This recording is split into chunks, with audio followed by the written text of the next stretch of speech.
It's the radio guy, Mike Prince. Welcome to the Mike Prince Show, brought to you each and every day here on the Open Mic Broadcast Network. Our social media handles, Instagram, Facebook, and Twitter, are at the Mike Prince Show. The YouTube channel is Open Mic Broadcast Network.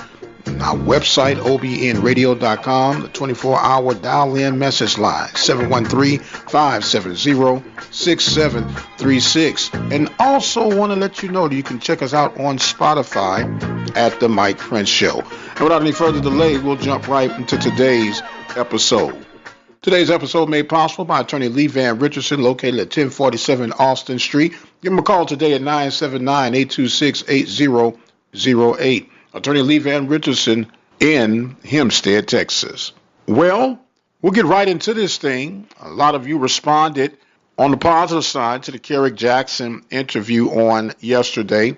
I thought some great baseball dialogue and exciting conversation, at least from my perspective, when it comes to the regards of baseball and the potential that it could achieve if we just paid a little bit more TLC in that direction. But that's neither here nor there. I want to give a congratulations to Larissa Yaya Hernandez and Miss Destiny Williams, 2019 graduates of Prairie View A&M University, but they've also been declared for the draft for the ASBA. And for those of you who are wondering what the ASBA simply stands for, it is the American Softball Association. These two have declared for the draft, which will be coming up extremely soon. The reason I say that because the season is scheduled to start on June 14th. So we know that will have to be happening pretty quick as we give this information out. A little bit more information about the ASBA. They were established, I'm assuming it was like in 2018. It was a relatively young professional league. They have 4 teams scheduled right now in this league. They're called the Mobiles, USA, Future Ones, Outcasts, and the E1 Pro Bowlers. Those are the 4 teams right now, but they are expanding rather rapidly. In fact, in their action plan, they're projected to move up to 20 teams. So it's going to be some exciting, groundbreaking time for Hernandez and Williams to be a part of something potentially big. The American Softball Association, it is an alternative for professional softball, in particular in the direction of women throughout the country. It is also a subsidiary of the Professional Softball Club. So that is a good thing. It's almost like the minor league system of the Professional Softball Club. So it is going to be focused with the minor league theme series, affordable family entertainment, and get a chance to watch some great competition. So we're crossing everything, eyes, toes, fingers, and ears, to hope that they land well and have successful professional softball careers. Panthers had a phenomenal season, ended a bit prematurely in the tournament, but those two were some integral forces behind the Panthers' overall success.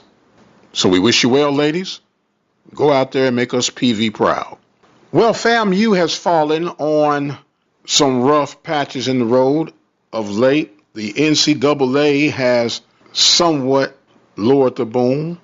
It always sounds bad and worse than what it is in some cases, but nonetheless, they've been caught with their hands in the cookie jar. And the terminology being used was lack of institutional control.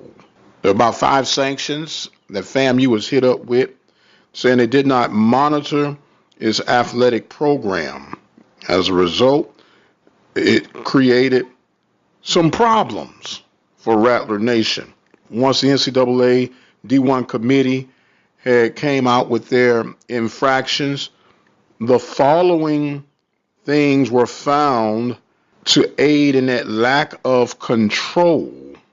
That is something else there.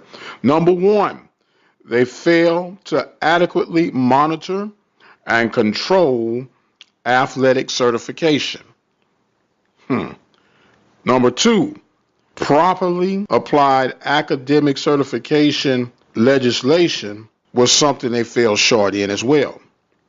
Number 3, not sufficiently involving staff members outside the athletic department in the certification of student athletes. Number 4, this one is intriguing, not withholding ineligible students from travel and from competition. And number 5, did not detect and report the violations and penalties to the NCAA. As a result, there's a 5-year probation for FAMU.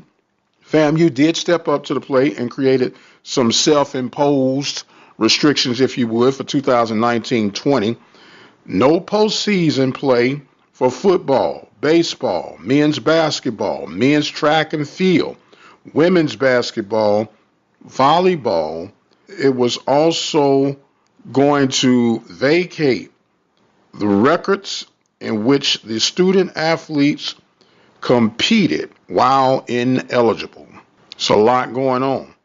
Additionally, FAMU will have a 10% reduction in scholarships for 2019-20 for baseball, men's basketball, men's track, women's basketball, volleyball, and football will have a 10% reduction in scholarships for 2019-20 as well, and 2020 and 21 in the case of football. And last but not least, you can't have a fine without some money. FAMU was fined $5,000 plus 3% of the department's total budget. Now, from guesstimating, FAMU is right about $8.5–9 million on their budget. So financially, that's going to cost them about $275,000, rounded up to $300,000 in their overall budget. It is what it is. Bottom line was they were not on the same page with compliance. That's all this boils down to. Sometimes it's a challenge for coaches to understand the importance and the power that compliance has. And for whatever reason, sometimes because of lack of communication, I guess would be that reason, coaches think that compliance is out to get them. And that is not always the case. It is not back in the day where you can do and slide and manipulate the system. There are checks and balances. And because of that, you got to toe the line or give up the rope. And so hopefully FAMU will not be set back too majorly behind this, and they'll get a chance to right some wrongs. But we'll try to keep you posted on this as it develops. FAMU baseball team representing the MEAC in the regionals that'll be coming up pretty soon. So all this won't go into effect until the upcoming year.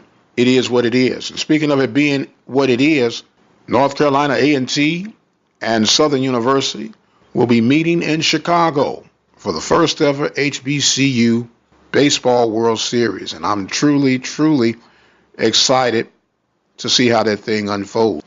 And I guess on this last segment, I'll wrap things up with a greater than great opportunity to potentially answer the financial challenges on majority of our collegiate programs athletically throughout the country. The other day, I made mention that EA Sports was in recognition with the NCAA in regards of bringing the college series back. Football, basketball. I was told that baseball was actually one of them. I guess I must have missed that boat. But if you listen to the show, I said you can incorporate a baseball, softball package together. I think it would uniquely do well. But as a result of all the billions of dollars that the NCAA makes, they definitely have a mafia's grip on the financial gains of collegiate sports from A to Z. But they could take some of that and disperse that back to these institutions. In return, these institutions can put these funds back into programs other than football and basketball. I already hear you now, but Mike, they're getting majority of their stuff off of football and basketball. Yes, we understand, but the fat can't keep getting fat. You got to spread the love. And whatever the disbursements would be would go a whole lot further on the other 12 to 14 sports to help bring some parity across the board as far as success rates go. Now, part of the theory behind why EA Sports could be the golden goose egg laying on the ground, it almost kind of creates a taking care of self situation. Because who are going to buy these things? Can you see the increase of sales going through the roof?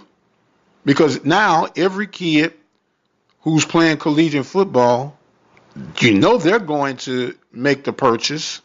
You know people across the board are going to make the purchase. And that way, you're actually funding yourself. So just something I thought I would share. Let us know what you think. Just another tidbit, just another thought. I'm always keeping my head on the swivel to see what we can find. Want to remind you, we're now available on Spotify. Go to Spotify, check out The Mike Prince Show, and you'll never miss an episode. Our social media handles, Instagram, Facebook, and Twitter, at The Mike Prince Show. The website is obnradio.com. YouTube, Open Mic Broadcast Network. Prairie View A&M University National Alumni Association will be having its inaugural golf tournament June 26, Cypress, Texas. Dial 936-857-5817 for more information on how you can participate in that event. Don't forget, your calls, comments, thoughts, and concerns are welcomed and encouraged. 713-570-6736.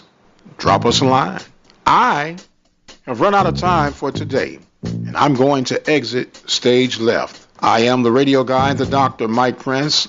As always, we appreciate you, we thank you, and we challenge you to spread the word about the Mike Prince Show and the Open Mic Broadcast Network.